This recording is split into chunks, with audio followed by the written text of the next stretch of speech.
When I say the rocks were alive, I meant the rocks were alive. Do you really think this is just coincidence? Do you really think this is just some pareidolia? We're not just seeing faces here. A whole lot more than just faces. A coincidence is going to the market and seeing your friend there at the same time. Pareidolia is seeing faces in clouds.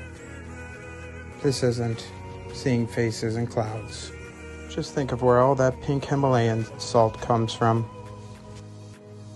Now people say that's not how fossilization works, or we got carbon dating, but how accurate is it?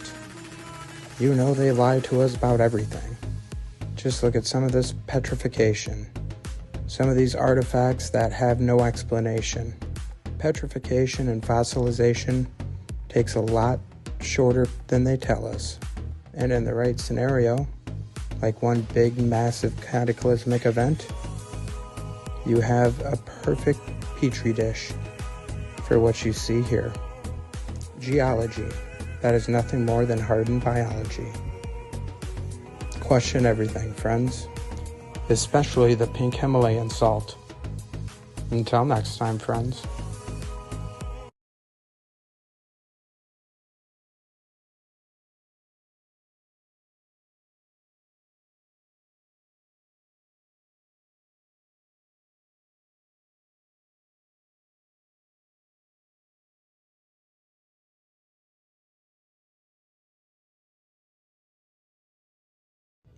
If you remember my previous video on the Himalayan rock salt and need further proof of our realm's much larger biology hidden all around us in plain sight, then take a look at this video.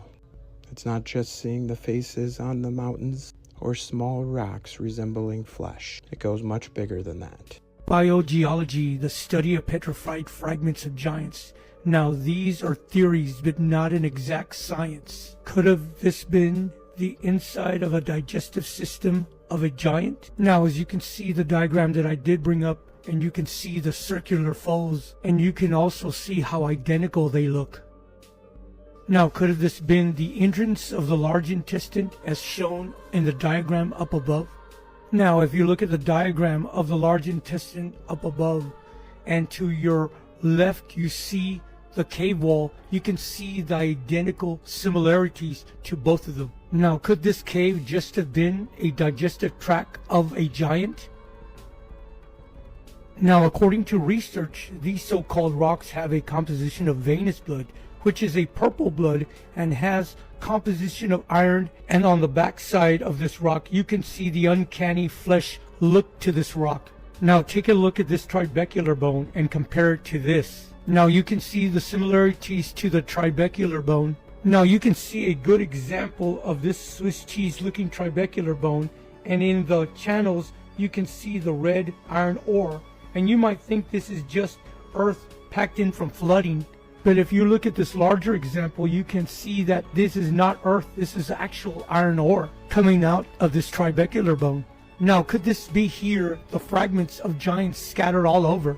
Now, as we get closer, you can see the different tissue of the surface of these so-called rocks. Now, again, here I've added more examples of tissues just to show the different similarities to these so-called rocks. Now, this rock has the uncanny look of a lung, and if you look closely, you can see all the ventricles that would be visible in a lung. Now, here is a diagram up above like that. You can see the different type of ventricles. Now, just by looking at the lung diagrams and looking at the so-called stone, you tell me there's not a possibility this can be true. Now, like I said before, this is all theory, but after seeing this video, you'll probably never look at a rock the same. But could there be some truth in this theory?